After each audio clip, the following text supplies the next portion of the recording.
Assalamualaikum warahmatullahi wabarakatuh. Perkenalkan, saya Ati Novita Zahra, CGP Angkatan 8, SMPN 4 Tasikmalaya. Pada video kali ini, saya akan melakukan aksi nyata, diseminasi pemahaman dan penerapan budaya positif di sekolah. Selamat menyaksikan. Assalamualaikum warahmatullahi wabarakatuh. Apa kabar Ibu Bapak semuanya?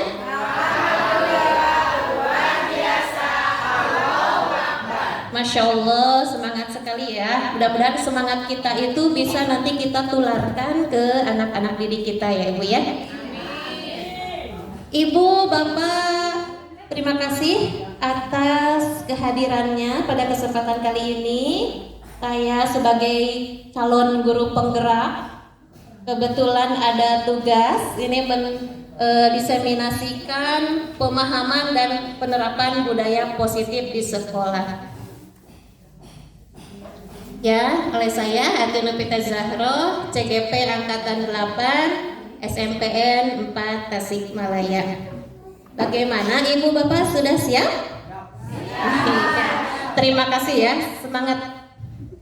Oke.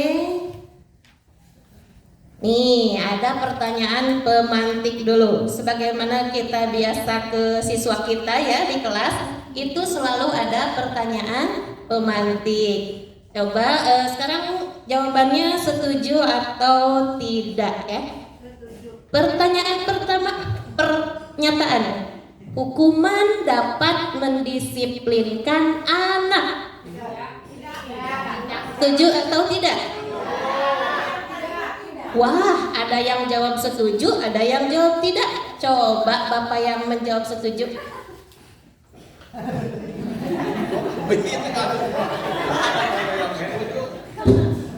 Bismillahirrahmanirrahim.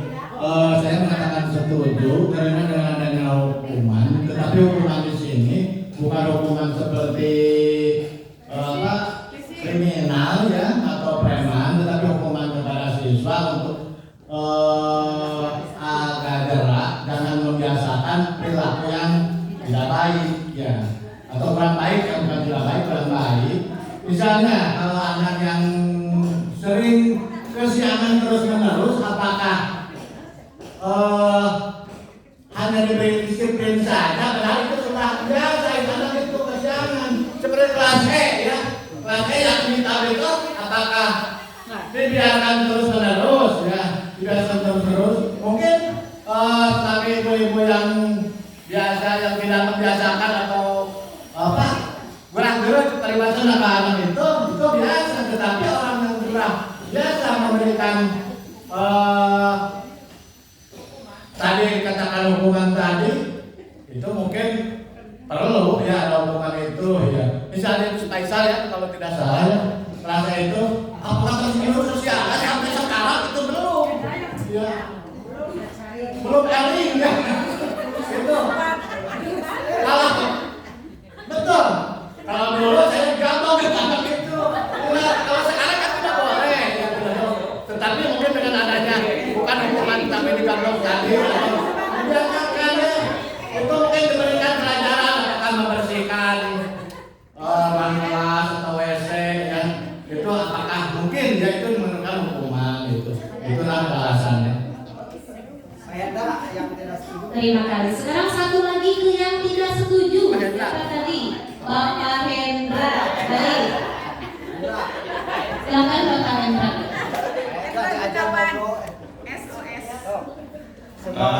Di sini alasan tidak setuju dikarenakan kita sudah menerapkan kurikulum merdeka. Jadi kita buat kesepakatan. Assalamualaikum. Beri aplaus buat tidak akan ditanggapi dulu ya, karena ini pemantik, nanti materinya ada kemudian. Nah ini cukup dijawab saja setuju atau tidak. Pemberian hukuman dengan hal positif seperti membaca atau membersihkan halaman sekolah dapat meningkatkan disiplin anak. Setuju apa tidak? Ada yang setuju, ada yang tidak, ya. Ya. Kita lanjut ke pertanyaan ketiga. Memberi penghargaan dapat meningkatkan motivasi belajar anak. Setuju apa tidak?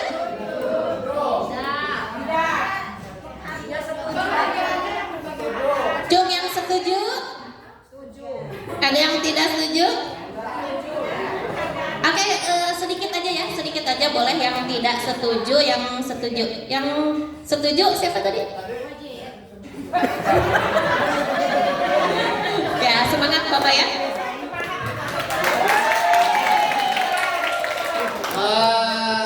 Dengan memberikan penghargaan kepada anak ya untuk meningkatkan motivasi belajar, saya setuju.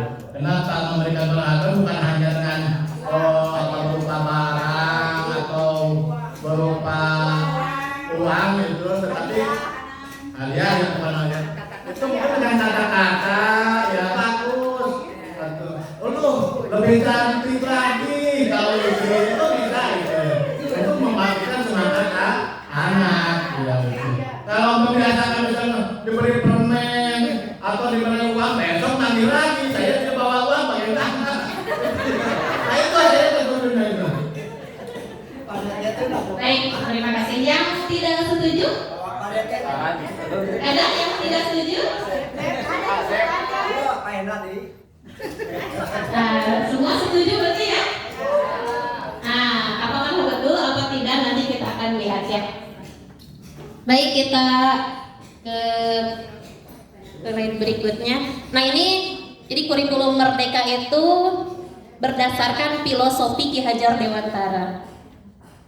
Kita mengingat kembali ya bahwa tujuan pendidikan itu harus menuntun segala kodrat yang ada pada anak agar mereka bisa mencapai kebahagiaan yang setinggi-tingginya, baik sebagai manusia maupun sebagai anggota masyarakat. Ini sekilas aja ya.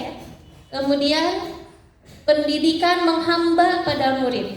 Menghamba di sini adalah bukan seperti hamba kepada Tuhannya ya. Nah ini adalah pendidikan harus berpihak kepada murid, disesuaikan dengan bakat, minat, dan kemampuan murid. Kemudian filosofi yang ketiga, guru ibarat petani, sekolah ibarat lahan atau tanah, dan murid ibarat benih. Petani harus menuntun tumbuhnya benih dengan merawatnya. Meskipun benihnya, inputnya, misalkan murid kita itu bagaimana, tapi kalau sebagai petani kita merawat, menyiram dengan teratur, insya Allah memupuk ya, benih-benih tadi akan tumbuh menjadi pohon yang bagus, yang berkualitas. Sebaliknya, kalau benihnya bagus tapi sebagai guru kita tidak pernah merawatnya, tidak pernah memberi pupuk, menyiram, maka benih tersebut kemungkinan akan tumbuh tidak sesuai dengan harapan. Gitu ya. Oke, selanjutnya. Nah, ini yang akan kita pelajari bersama di sini ya, tentang budaya positif. Apa itu budaya positif? Budaya positif itu perwujudan nilai-nilai atau keyakinan universal dan kebiasaan-kebiasaan di sekolah yang berpihak pada murid agar murid dapat berkembang menjadi pribadi yang kritis, penuh hormat, dan bertanggung jawab. Nah, ini selanjutnya di dalam budaya positif ini ada 8 sub yang akan kita pelajari bersama. Yang pertama ada perubahan paradigma belajar, ada teori kontrol, ada disiplin positif, ada motivasi perilaku manusia, kebutuhan dasar manusia, posisi kontrol, keyakinan kelas, dan ada segitiga restitusi. Apa sih yang 8 ini? Nanti kita akan sama-sama mempelajarinya ya. Pembelajaran dalam paradigma baru. Tadi sudah disampaikan ya. Pembelajaran dengan paradigma baru merupakan pembelajaran yang dirancang berdasarkan prinsip pembelajaran berdiferensiasi. Ini sudah pada pemateri sebelumnya ya. Sehingga para peserta didik belajar sesuai kebutuhannya berdasarkan tahap perkembangan. Ini kita coba ya, Ibu-ibu. Anda adalah tugas Anda adalah mengepalkan salah satu tangan. Boleh mengepalkan? Kita berpasangan. Ayo, berpasangan. Berpasangan.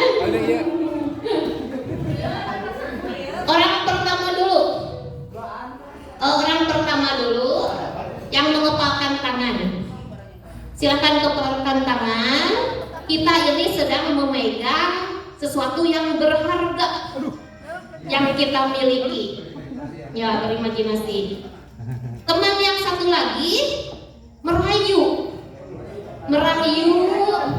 membujuk atau mengintimidasi, memarahi, menggoda, menggelitik, bahkan menawari Anda uang agar Anda mau membuka kepalan.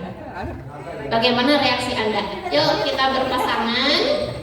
Satu orang dulu 1 menit. Nah, 1 menit orang pertama yang mengepalkan tangan, satu lagi yang merayu, membujuk bagaimana kepalan tangan itu bisa dibuka. Yuk, silakan. Mulai ya. 1 menit. Silakan.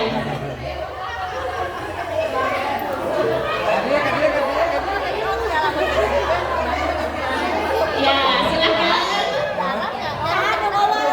Awas buka ya. Awas buka ya. Silakan dirayu, dibujuk. Awas bukanya. Bisa buka awas.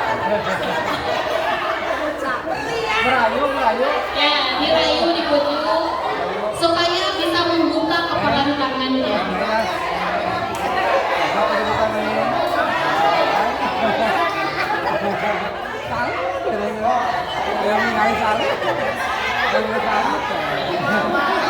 Atau silakan boleh menawarkan sesuatu yang lebih berharga dari ini. Boleh.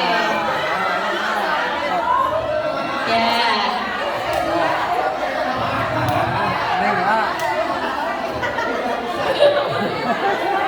Oke, selesai. Sekarang gantian. Silakan merayu, bujuk.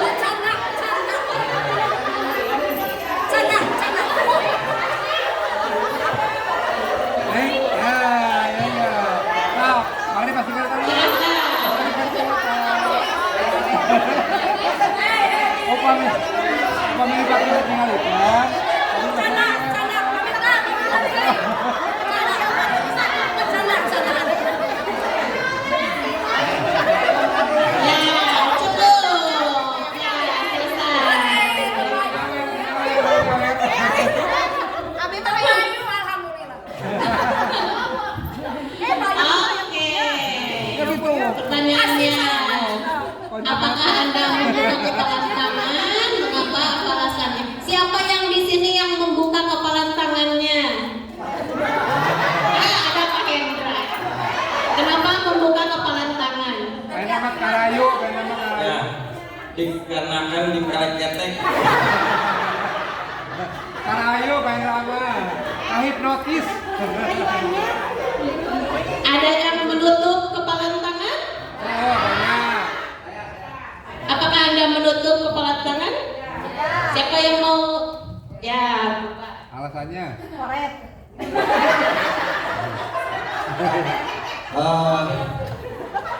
Ini berharga sekali buat saya ya. Berapapun diganti oleh rumah sakit tadi, ada laptop, ada uang, ada ini, saya tetap ini bercanda juga boleh ya. Karena sih ada rahasia yang tidak bisa dibagikan. Satu video saya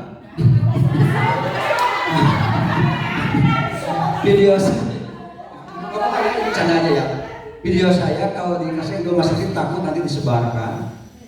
Saya berontak dengan istri saya. Luar biasa, beri aplaus untuk kita semua. Sesungguhnya siapa sih yang memegang kendali atau kontrol untuk membuka atau menutup kepalan tangan? Diri sendiri. Nah ini ya, ini adalah perubahan paradigma stimulus respon. Kalau dulu kita kan mengenal stimulus respon dan teori kontrol. Siapa sesungguhnya yang memiliki kontrol? Ini perbedaannya. Yang pertama, kita kalau stimulus respon, kita mencoba mengubah orang agar berpandangan sama dengan kita. Kita ilustrasikan kepada murid ya, murid kita ya. Kita bayangkan ini adalah kontrol kepada murid kita. Kalau dulu kita mencoba mengubah murid kita agar berpandangan sama dengan kita. Kalau menurut teori kontrol, kita berusaha memahami pandangan murid kita tentang dunia. Itu bedanya.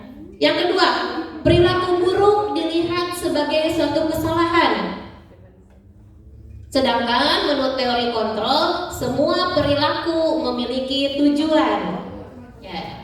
Kemudian teori yang lama yang stimulus respon, orang lain bisa mengontrol saya.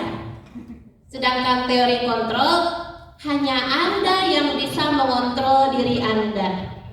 Kita mau membuka menutup itu kan terserah kita ya, diri kita. Kecuali lampu akhir. Ya. Kemudian saya bisa mengontrol orang lain. Kalau teori kontrol, Anda tidak bisa mengontrol orang lain. Pemaksaan ada pada saat bujukan gagal. Kalau menurut teori kontrol, kolaborasi dan konsensus menciptakan pilihan-pilihan baru. Ternyata bisa juga kita misalnya sebagai guru memberi bujukan, misalkan ke anak gitu ya.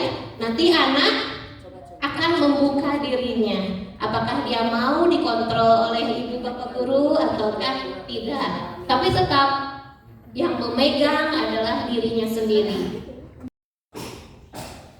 Disiplin positif merupakan salah satu cara penerapan disiplin yang bertujuan untuk menumbuhkan kesadaran serta memberdayakan peserta didik tanpa imbalan penghargaan, ancaman atau hukuman.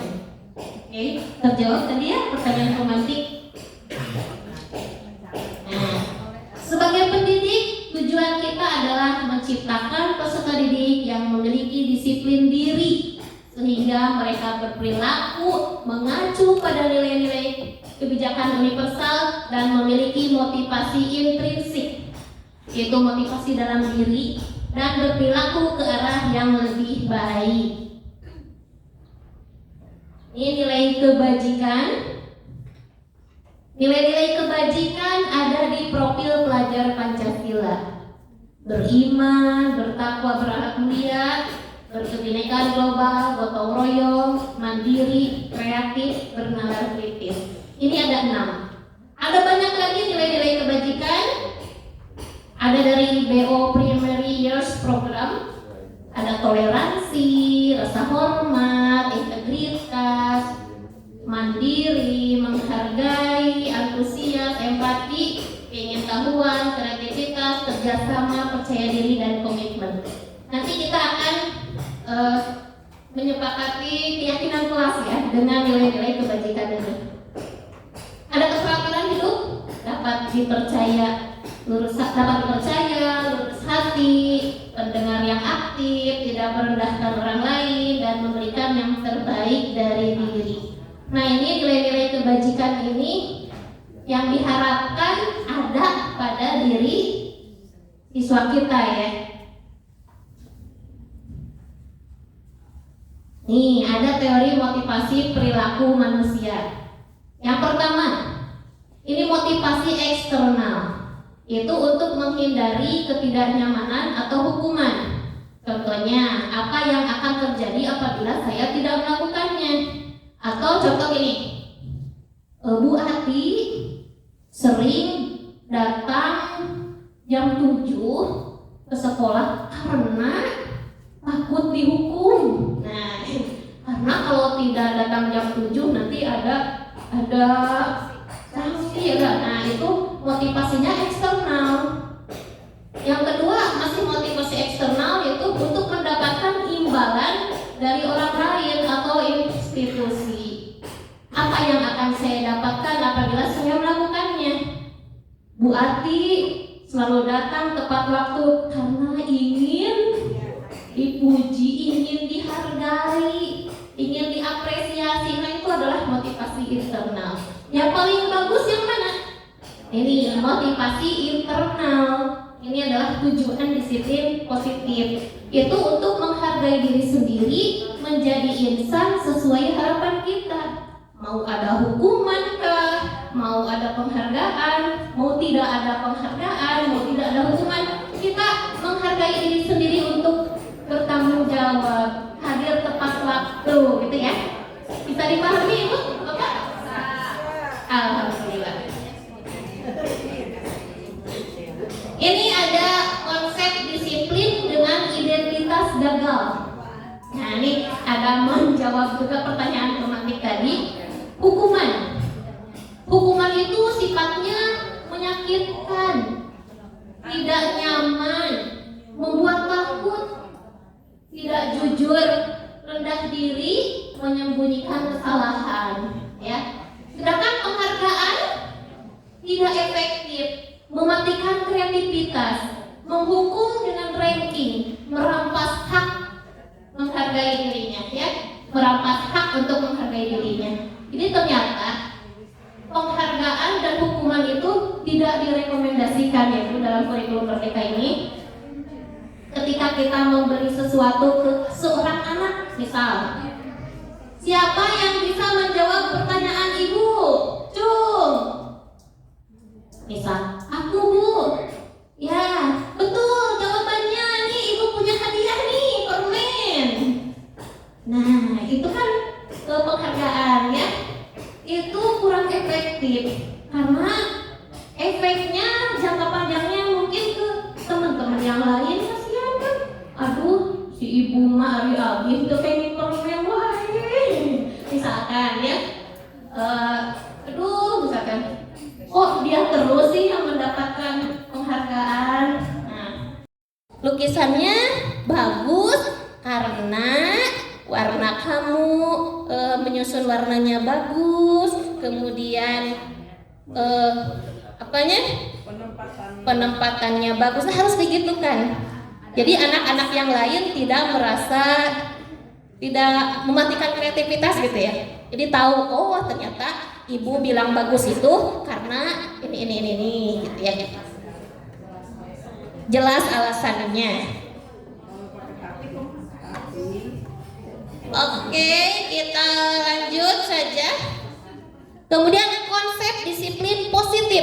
Kalau yang tadi identitas gagal, nah ini ada konsep disiplin positif yang ini merupakan istilah baru ya. Bagi saya ini juga baru, di kurikulum Merdeka itu ada istilah restitusi. Apa itu restitusi? Restitusi adalah proses menciptakan kondisi bagi murid untuk memperbaiki kesalahan mereka sehingga mereka bisa kembali pada kelompok mereka dengan karakter yang lebih kuat.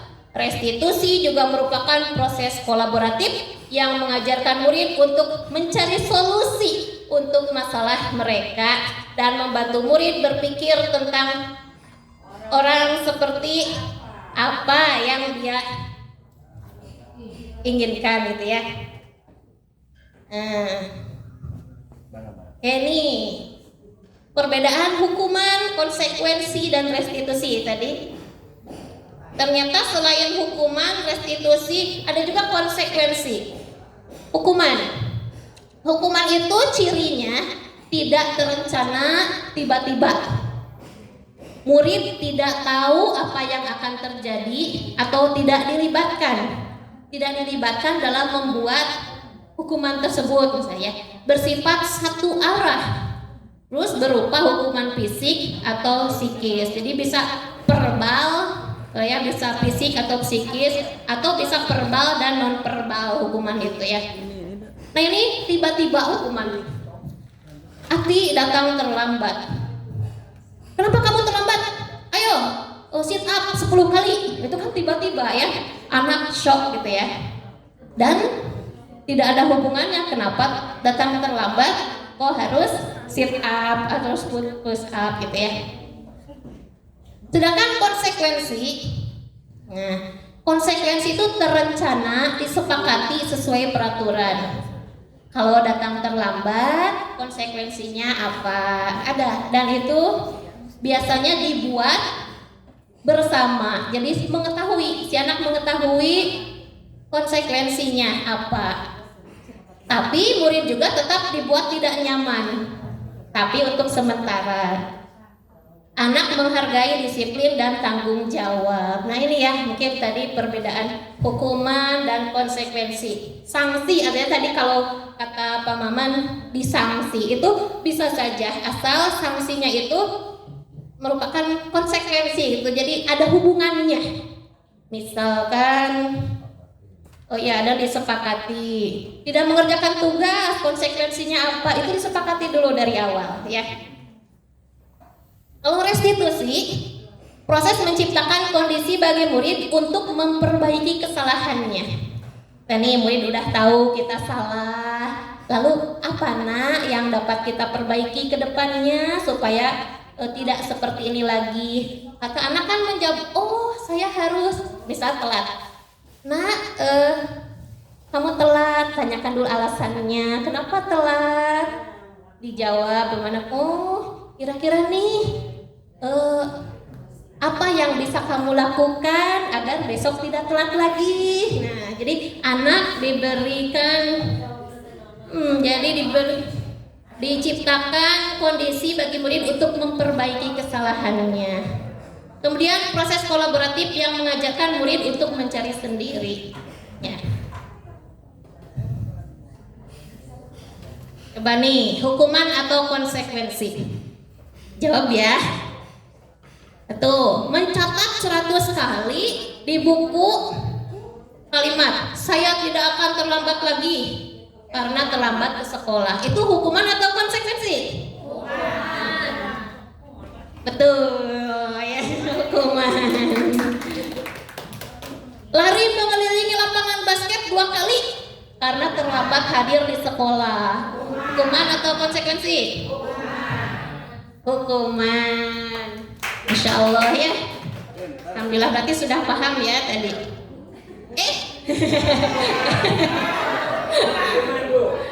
Murid diminta untuk push up 15 kali karena tidak menggunakan masker ke sekolah.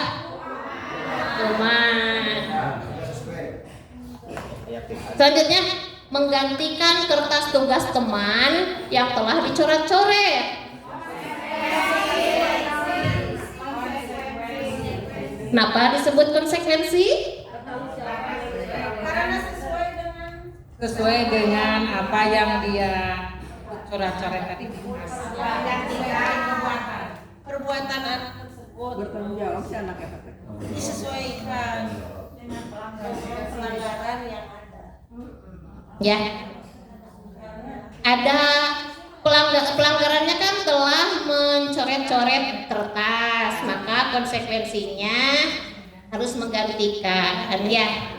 Itu konsekuensi. Memang akan ada ketidaknyamanan secara sementara ya. Tapi ya itu harus dilaksanakan kalau konsekuensi. Kemudian murid disuruh untuk mengenakan sepatu seharian di sekolah. Oh maaf Pak. Membersihkan tumpahan air di meja tulis karena tersenggol pada saat belajar. Ya. Kemudian murid disuruh untuk mengenakan sepatu untuk tidak mengenakan sepatu seharian di sekolah karena tidak menggunakan sepatu hitam. Hukuman atau konsekuensi?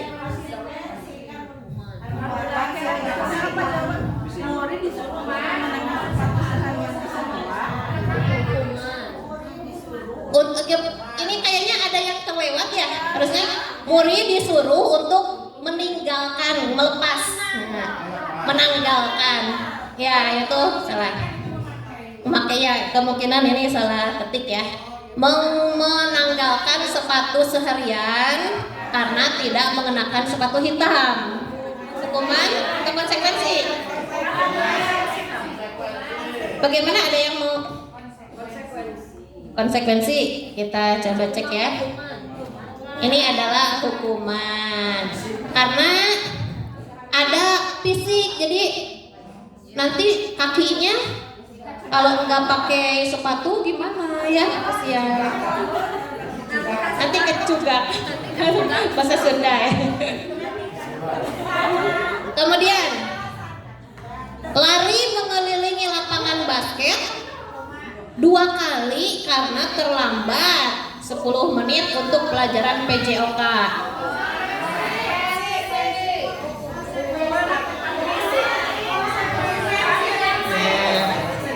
Mungkin kenapa disebut konsekuensi? Pertama, ini adalah pelajaran PJOK, terus kesalahannya kan terlambat.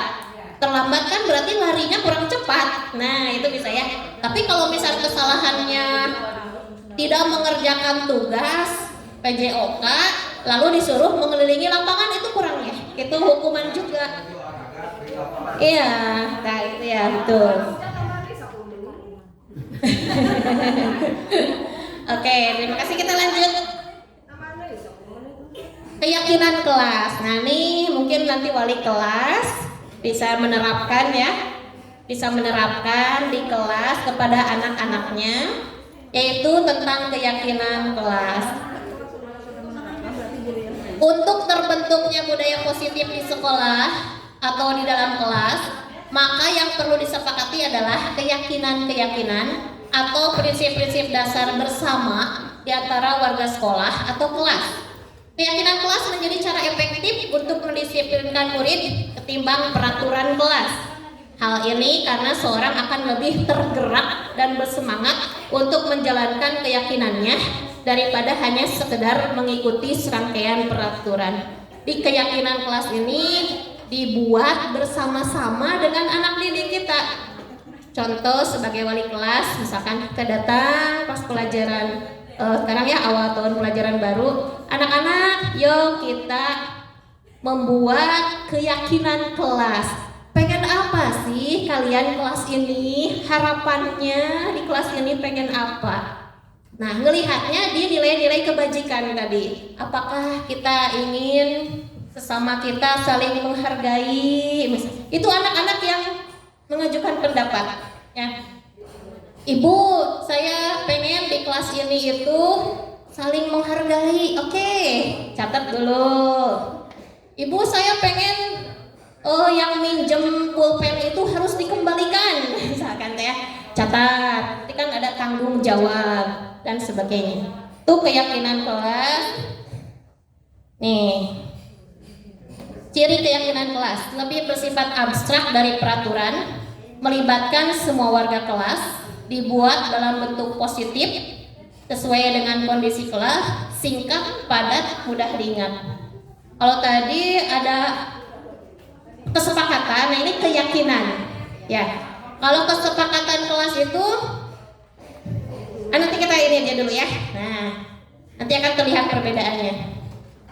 Teknik perbuatannya mendiskusikan, merumuskan keyakinan kelas bersama, sosialisasikan, kemudian menempelkannya di dinding kelas.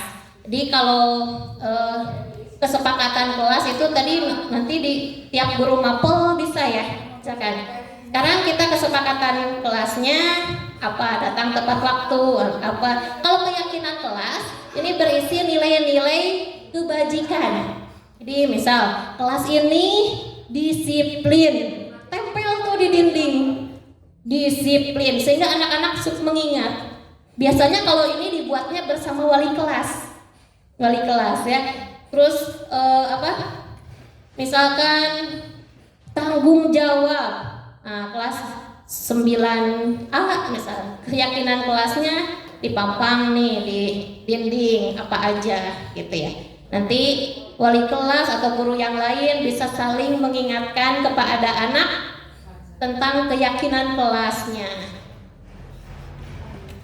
Ya. Contoh nih, ini ditempel di dinding. Misalkan keyakinan kelas 9C bekerja sama menjaga kebersihan kelas. Ini akan terus diingat oleh anak, ya. Kemudian saling peduli, menghargai dan membantu sesama lain, menjaga dan meletakkan barang sesuai tempatnya, tepat waktu dan aktif. Kemudian mengerjakan tugas tepat waktu.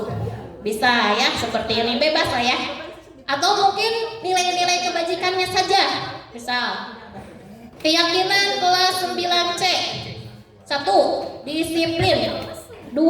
Menghargai. Boleh, bebas ya. Dan ini mungkin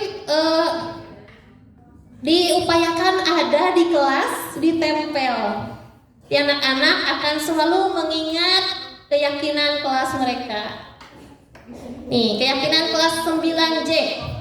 Budaya 5S. Dijelaskan, senyum, sapa, salam, sopan, santun, menjaga kebersihan, mematuhi protokol kesehatan dan sebagainya. Ini adalah keyakinan kelas ya. Jadi lebih abstrak kalau keyakinan kelas. Kalau kesepakatan kelas lebih konkret gitu ya. Jadi misalkan tadi kesepakatan kelas tidak boleh menggunakan HP selama pembelajaran, tidak boleh atau apa gitu ya. Ini lebih abstrak. Ini contoh keyakinan kelas tabel T. Tampak seperti mentaati peraturan sekolah, membuang sampah. Di pinggirnya tidak tampak seperti ini, model aja ya. Model aja, keyakinan kelas tabel T katanya ya, tampak seperti dan tidak tampak seperti. Jadi anak mengetahui, oh yang bagus ini yang tampak seperti, yang tidak bagus ini yang tidak tampak seperti. Gitu ya. Ada lagi model Y. Model Y ini misalkan terdengar.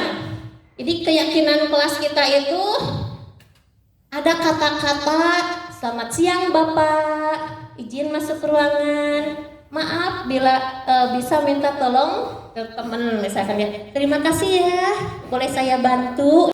Teman mendapat musibah, kemudian berperilaku tersenyum kepada orang lain, kepada setiap orang, berjabatan dengan sama muhrim, berbagi ketika memiliki sesuatu, berpenampilan menarik. Nah ini tabel Y. Ini bebas ya. Bentuknya silakan bisa diadopsi atau kreativitas anak. Mau seperti apa sih bentuk keyakinan kelas kita? Oke, lanjut. 5 kebutuhan dasar manusia.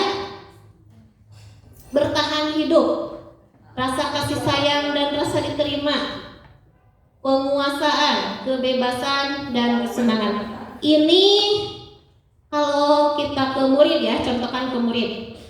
5 kebutuhan dasar manusia. 1. Bertahan hidup. Bertahan hidup itu seperti kebutuhan fisik ya, seperti punya rumah, bisa makan, bisa minum. Nah ini kebutuhan yang dasar manusia. Misal ada anak nih di kelas lesu, nah itu berarti ada kebutuhan hidup yang belum terpenuhi. Ada yang lesu, ngantuk, nah, jangan langsung memarahi. Nah berarti ada kebutuhan dasarnya yang belum terpenuhi. Apakah dia lapar? Nah, lapar ya.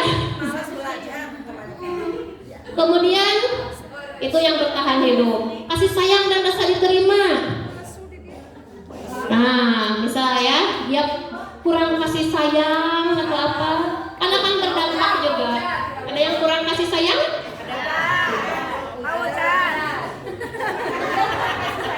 Jadi bagaimana anak bisa konsentrasi di kelas kalau misalnya kalau yang pertama bertahan hidup, kalau misalkan perutnya lapar, ya pasti tidak akan konsentrasi. Saya kemarin nih pas hari Rabu ngajar di satu kelas, jam ketiga kan belum istirahat ya, jam ketiga Pas saya masuk, Assalamualaikum. Waalaikumsalam, Bu. Loh, kok pada lemes? Ibu pengennya semangat. Disemangatin, tetap pada lemes. Nih, kenapa nih pada lemes, pada banget? Bu, lapar. Pantes saja, ya? Lapar. Lapar, nih lapar ya. Bagaimana anak kita mau belajar konsentrasi ya, sedangkan perutnya dalam keadaan lapar? Itu harus dipahami oleh guru, ya, harus dipahami oleh guru. Nah, caranya bagaimana? Solusinya melalui restitusi ke anak-anak. Bagaimana nih anak-anak supaya kedepannya tidak seperti ini lagi, gitu ya. Kemudian kasih sayang. Bagaimana anak mau konsentrasi kalau misal di rumahnya dia tuh kurang kasih sayang, stres, gitu ya. Dan rasa diterima, yang membutuhkan juga rasa diterima. Saat dia punya kekurangan fisik, dijauhi oleh teman-temannya kan mempengaruhi juga, ya. Kemudian penguasaan. Penguasaan ini adalah diberi tanggung jawab. Ada anak yang males-malesan di pelajaran kita karena dia itu tidak dianggap oleh kita. Karena disuruh misalkan jarang diberi tanggung jawab. Ada anak yang jadi males, si ibu itu mah cuman orang-orang tertentu aja kenalnya. Aku mah gak pernah dikasih tugas atau dikasih tanggung jawab. Itu juga ada murid yang perlu akan penguasaan, ya, merasa dianggap, gitu ya. Kemudian kebebasan. Murid perlu dengan kebebasan. Kita misal pernah melihat anak-anak itu yang males, tiduran terus. Ternyata pas ditanya, saya mah bosen, gurunya nerangin terus di papan tulis, gak kreatif banget, misalkan teh. Murid perlu kebebasan, artinya dia mau bisa melaksanakan pekerjaan itu dengan bebas, belajar itu dengan metode-metode yang unik, yang kreatif, yang sehingga murid itu senang, gitu ya. Jadi kadang-kadang ya, ada yang gitu, ada yang tidak semangat itu karena ya gurunya misalkan cuma nerangin aja di papan tulis tiap hari seperti itu, gitu ya, dibosen. Yang kelima, kesenangan. Dia butuh kesenangan. Tadi pemateri sebelumnya sudah ice breaking. Apa itu? Salah satu memenuhi kebutuhan dasar manusia. Harus senang, bahagia, ya. Bagaimana mau menerima pelajaran kalau hati murid kita itu sedih, hati murid kita itu tertekan, ya. Oke, lanjut saja. 5 posisi kontrol guru. Ini kita mulai berefleksi ya. Apakah kita itu berposisi sebagai penghukum, pembuat rasa bersalah, teman, pemantau, atau manajer? Coba kita lihat satu-satu. Sebagai penghukum, indikatornya nada suara tinggi, menghardik, melotot, jari nunjuk-nunjuk, sinis, melakukan hukuman secara verbal atau fisik. Verbal itu dengan kata-kata yang menyakitkan, ya, atau fisik. Dampaknya nih, murid akan marah. Kalau nggak marah dia mendendam atau agresif, atau tahu-tahu kendaraan kita ada yang ngegores aja.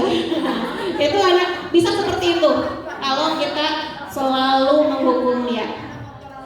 Kita coba lihat ini yang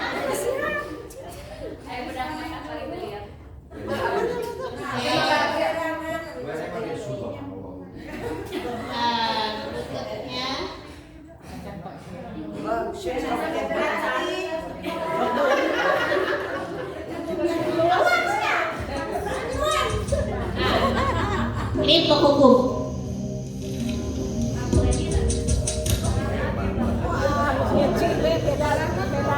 Nah,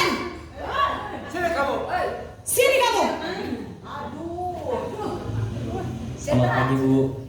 Selalu terlambat. Kamu deh, pasti terlambat. Maaf Bu, saya Apa? Apa coba? Alasan kamu apa lagi? Kapan sih kamu tidak terlambat? Malas sekali ya kamu jadi anak. saya Dasar pemalas. Gak kapok-kapok sih kamu. Sudah berapa kali terlambat? Sana, kamu keliling lapangan basket 2 kali. Kenapa? Kamu melawan ibu? Berani-beraninya jawab. Sudah terlambat, masih berani jawab pula.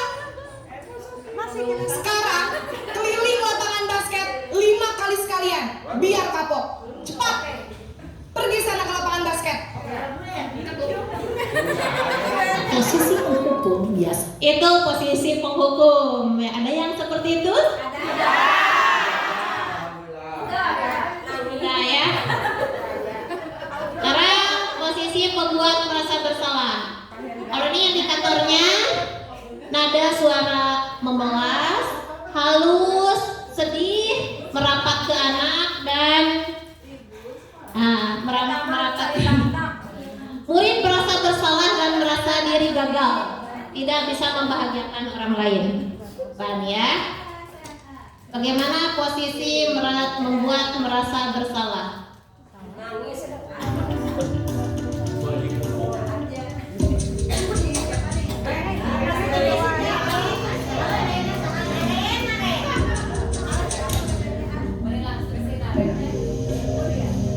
Naren,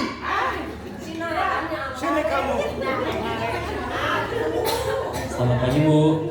Naren, kamu kenapa terlambat lagi, nak? Ya Tuhan, Naren, kamu senang ya bikin ibu susah ya? Kalau kamu terlambat lagi, nanti ibu yang ditegur bapak kepala sekolah, nak. Disangka ibu tidak bisa membina kamu. Duh, gimana ini? Maaf Bu. Duh, Gusti Naren, kamu suka ya kalau ibu ditegur bapak kepala sekolah? Terus, sekarang ibu harus tulis apa ini di buku absen? Ini kamu sudah sering terlambat loh. Ibu harus apa coba? Maaf Bu. Maaf sekali. Ya sudah, lain kali jangan bikin ibu susah lagi ya nak ya. Ibu tidak akan kuat lagi kalau kamu begini terus. Bisa jantungan kalau ibu ditegur bapak kepala sekolah. Sana cepat ke kelas. Maaf ya Bu. Maaf sekali. Nah, ini membuat murid merasa bersalah. Tarik lagi. Yang ketiga, posisi teman. Ini nada suara ramah, akrab, bercanda, dekat dengan murid, ketawa dengan jenaka ya. Dampaknya murid merasa dekat dengan guru. Hanya saja ada negatifnya. Hanya saja anak menjadi tergantung dengan guru tersebut ya. Nih. Coba ya.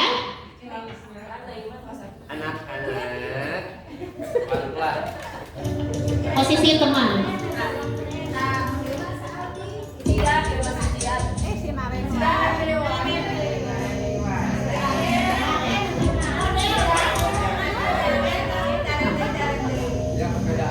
Naren,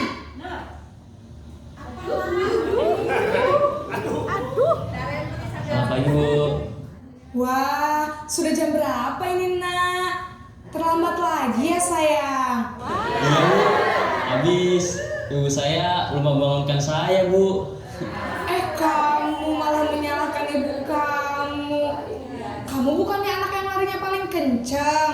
Kok terlambat sih? Iya Bu. Saya memang terlambat bangun tadi. Jadi biarpun saya lari kencang, tetap gak kekejar Bu. Ya sudah sana. Nanti lain kali larinya lebih kencang lagi ya. Biar gak terlambat lagi. Bikin senang ibu. Demi ibu. Bisa kan? Bisa lah Bu. Ya sudah sana masuk kelas. Ibu beresin urusan absen kamu. Kamu ini ada-ada saja. Ada yang seperti itu? Nah, ini yang sering difavoritkan anak-anak pengennya gitu, tapi ada dampak negatif. Nanti sekalinya guru tersebut tidak seperti itu, nanti kecewa. Si ibu biasanya kok nggak galak, tapi sekarang galak, nanti kecewa. Ya. Contoh muridnya perempuan. Nah, yang benar yang mana ya? Ini pemantau. Indikator nada suara datar normal. Dampaknya, murid memahami sanksi yang diberikan, hanya saja murid akan tidak merasa nyaman. Coba kita posisi kontrol yang keempat nih, pemantau. Barangkali ada dari kita ya. Monitor.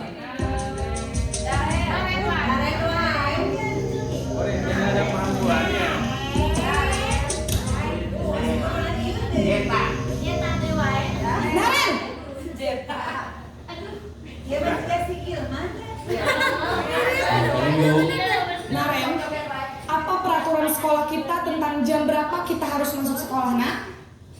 Kita harus di sekolah jam 7, Bu. Iya betul, sekarang sudah jam 7.20. Naren sudah tahu konsekuensinya jika terlambat hadir. Paham, Bu. Saya harus tinggal kelas pas jam istirahat selama 20 menit. Iya benar, konsekuensinya demikian. Jadi nanti jam 9.30 pas istirahat, kamu harus tinggal di kelas, kerjakan tugas tambahan untuk ketertinggalan kamu, ya? Baik, Bu. Nah, itu pemantau ya. Jadi anak sudah tahu konsekuensinya, tapi tetap tidak akan merasa nyaman pas menjalankan konsekuensinya ya. Kemudian nih, posisi terakhir adalah sebagai manajer. Indikatornya tulus, tidak kaku, dan mendekat ke murid. Dampaknya, murid akan bertanggung jawab untuk mencari jalan keluar permasalahannya.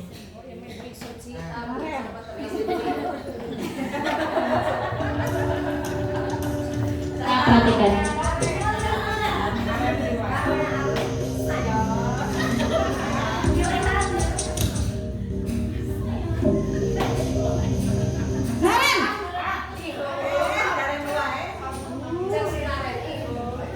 Selamat pagi, Bu.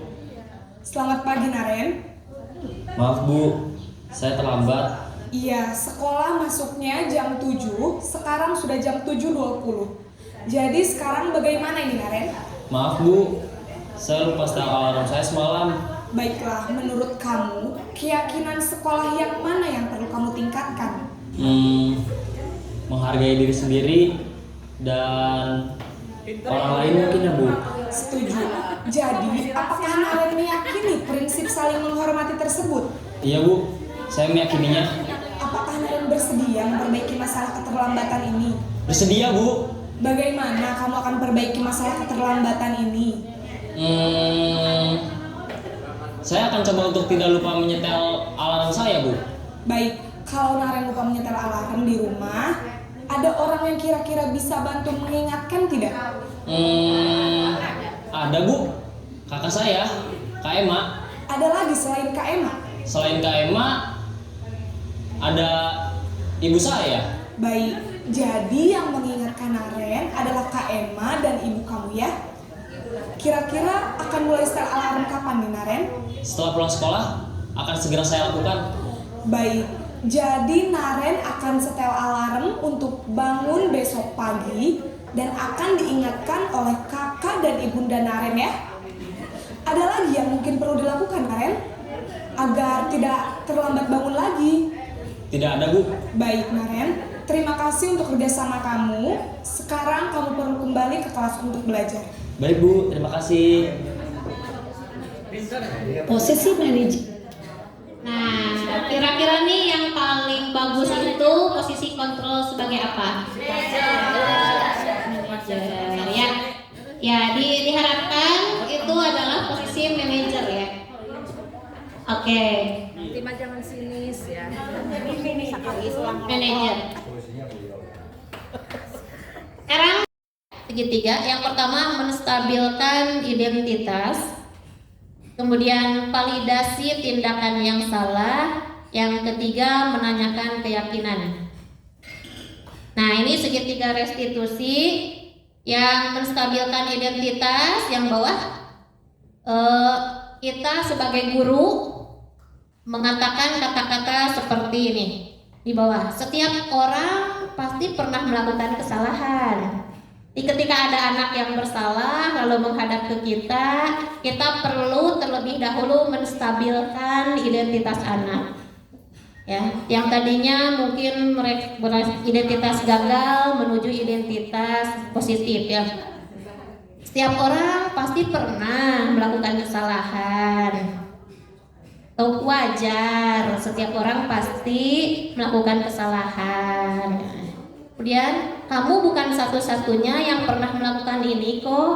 Nah itu ya, kita menstabilkan identitas dulu. Kemudian ke validasi kebutuhan atau validasi tindakan yang salah ya. Kamu tentu punya alasan mengapa kamu melakukan itu. Nah ditanya alasannya. Terus adakah cara yang lebih efektif untuk mendapatkan apa yang kamu butuhkan? Nah, kemudian menanyakan keyakinan. Nilai-nilai apa yang telah kita sepakati? Kamu ingin menjadi orang seperti apa? Atau bagaimana cara memperbaikinya? Kita untuk lebih jelasnya ada satu video lagi tentang praktek segitiga restitusi. Nah, ini. Ini contoh penanganan kasus dengan segitiga restitusi.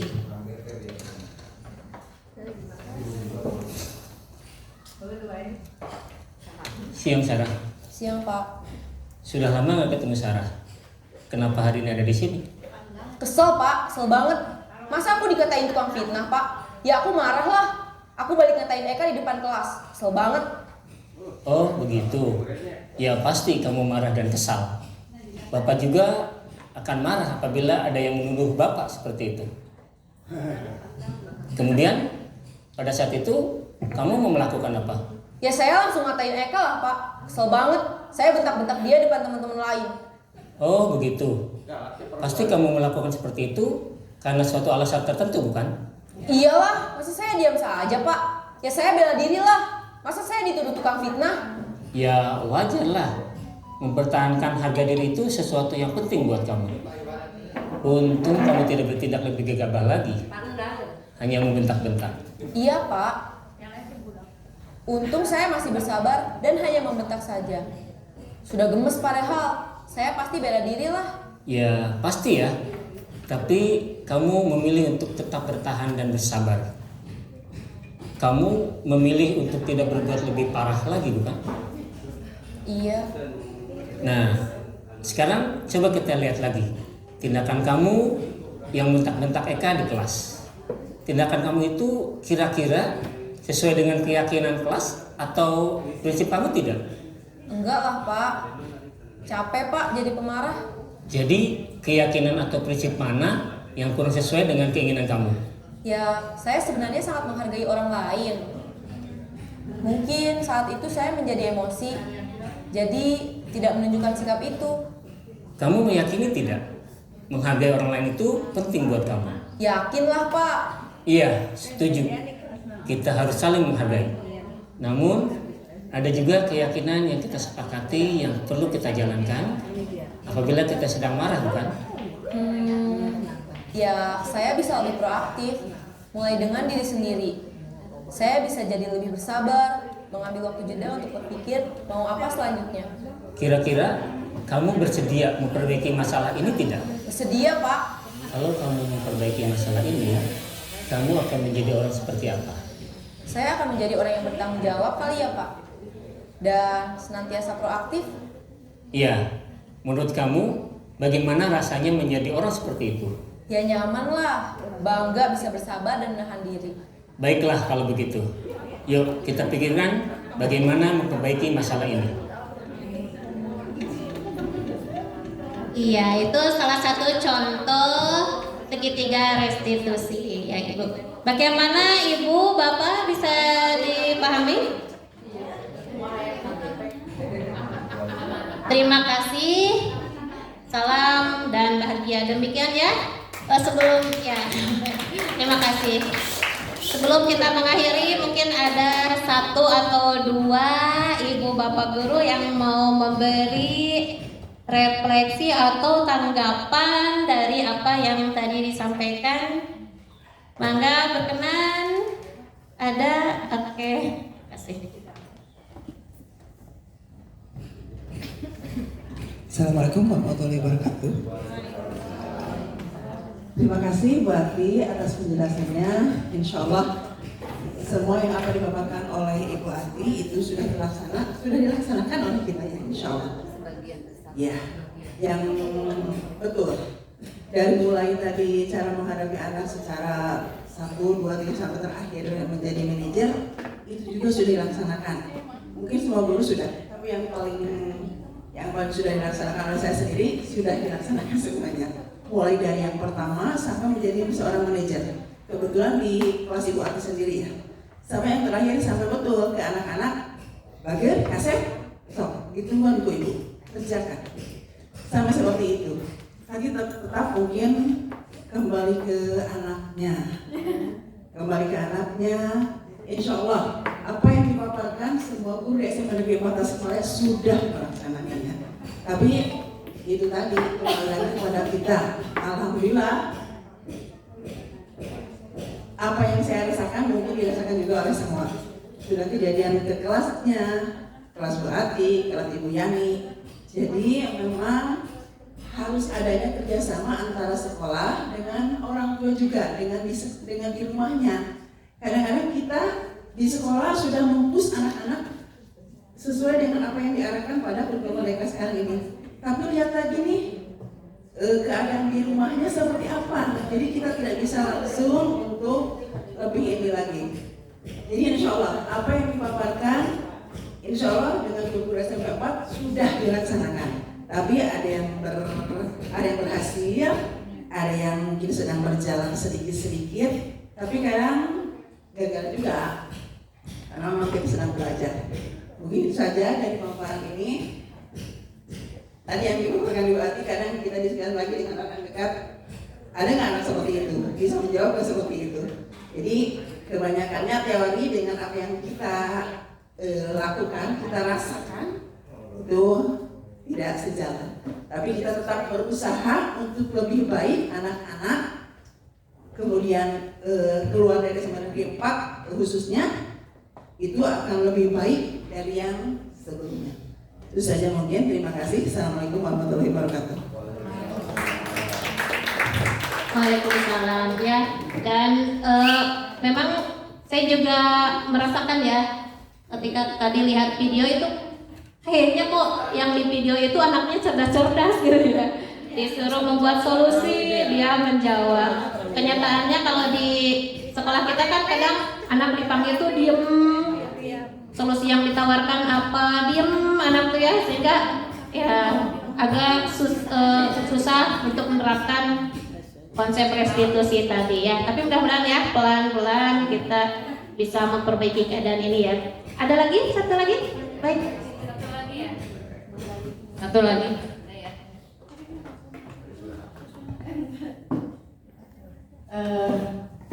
Saya akan mencoba merefleksi apa yang dipaparkan oleh secara pemaparan dari awal sampai akhir. Alhamdulillah sangat luar biasa. Terutama buat Bu Ati. Refleksi dari apa yang dipaparkan oleh Bu Ati yaitu posisi kontrol emosi. Jadi kita sudah melihat terhadap kontrol emosi terhadap anak ternyata beragam. Dari yang bersikap berlebihan atau out of control sampai dengan bersikap seperti manajer. Dan jadi kita harus bisa melalui proses itu karena tidak mau pasti kita mengalami hal-hal seperti itu terhadap anak kita.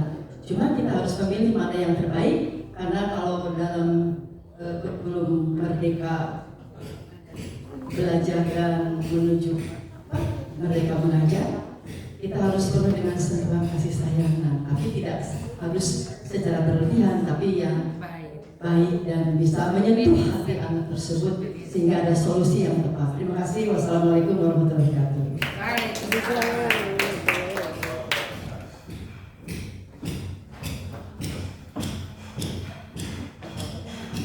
Ibu, Bapak, terima kasih sekali lagi atas kerjasamanya.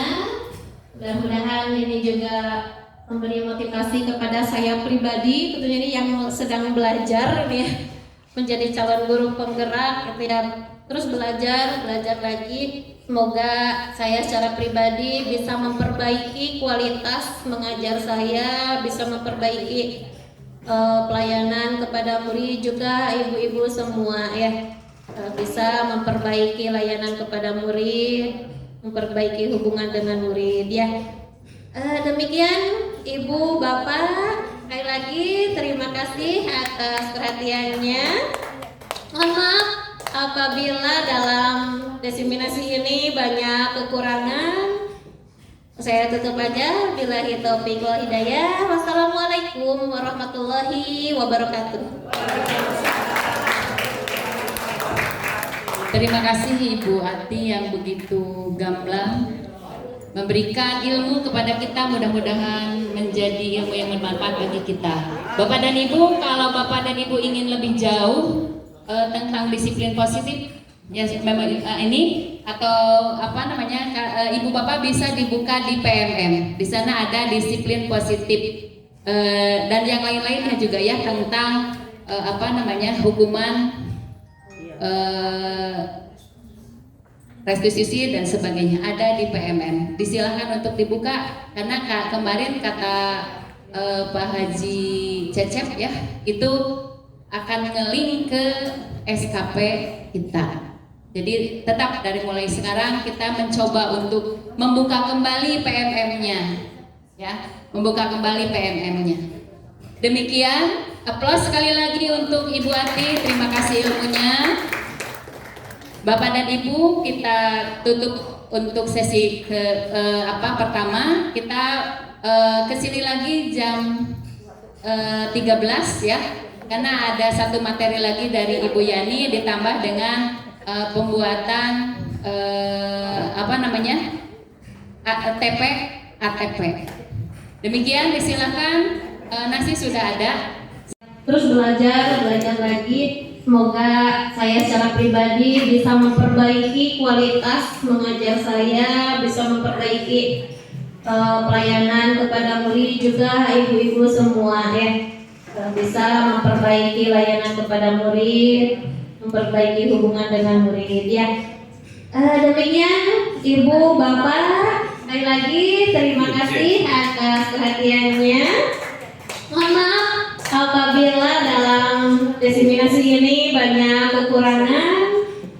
Saya tutup aja. Billahi taufiq wal hidayah. Wassalamualaikum warahmatullahi wabarakatuh. Terima kasih. Ya. Assalamualaikum warahmatullahi wabarakatuh. Anak-anak, sekarang kita akan membuat keyakinan kelas. Keyakinan kelas itu adalah nilai-nilai kebaikan yang ingin kalian harapkan untuk kelas kalian. Misalkan, contohnya ingin religius, terserah bebas ya. Terus atau ingin mandiri, ya, atau pengen tanggung jawab dan sebagainya, ya. Nah, pertama-tama untuk membuat ini, silakan kalian tulis peraturan dulu. Misalkan, aku pengen kalau minjam itu selalu dikembalikan. Yang kedua, misalkan aku pengennya selalu sholat duhur teman-teman itu. Aku pengen, belum. Peraturannya apa yang kamu pingin? Ya, misalkan gak boleh menghina orang tua, boleh ya? Tidak boleh, tulis di sini. Tidak boleh menghina orang tua, atau tidak boleh membuli, boleh. Atau kalau minjam silahkan kembalikan, ya. Itu bagi satu-satu. Silahkan tulis di sini.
Ibu akan bacakan ya. Satu, tidak boleh menghina orang tua.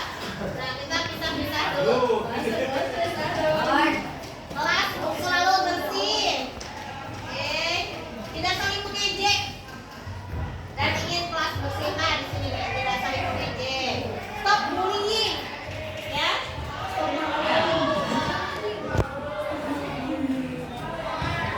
Stop bullying. Saling tolong menolong. Tidak saling mengejek. Masih berarti dari di sini ya. Tidak saling membuli. Emang sudah ada ya? Meminjam barang harap dikembalikan. Menghargai, menghormati sesama lain. Masih di sini. Jika meminjam sesuatu harus dikembalikan. Oke, di sini. Kalau pinjam usahakan dikembalikan, ya. Menghargai orang lain. Jangan saling mengejek teman-teman. Wow, ini kok banyak ya? Harus saling menghargai. Nih. Dilarang membuli. Oke. Tidak boleh membuli. Ya. Tanggung jawab. Tadi di sini ya. Jangan buang sampah sembarangan. Berarti menjaga kebersihan. Nah, sini. Pengen jadi Direktorat Jenderal Pajak? Kalau ini cita-cita ya. Berat. Jaga kebersihan. Oke. Tidak mengejek orang tua. Nama orang tua berarti di sini. Jangan membuang sampah sembarangan. Tidak menghina orang tua. Emang ada yang suka ya? Tidak boleh mengejek nama orang tua. Tidak mengejek orang tua. Wow. Wow. Banyak. Tidak boleh berkata kasar atau kotor. Kotor. Termasuk kebersihan. Boleh makan.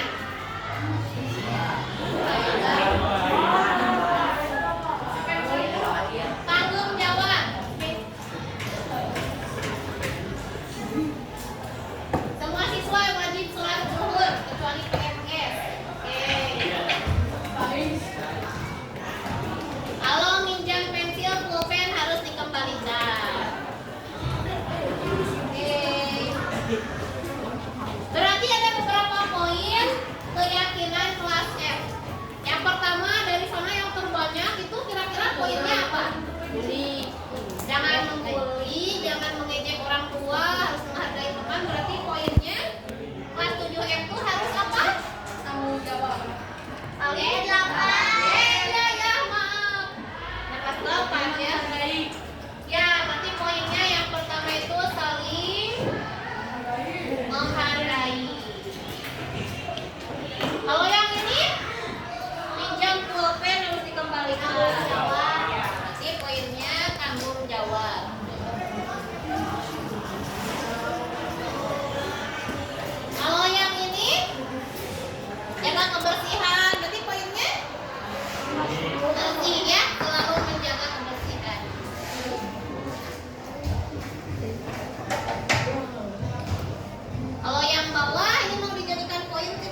Terima kasih telah menyaksikan video aksi nyata ini.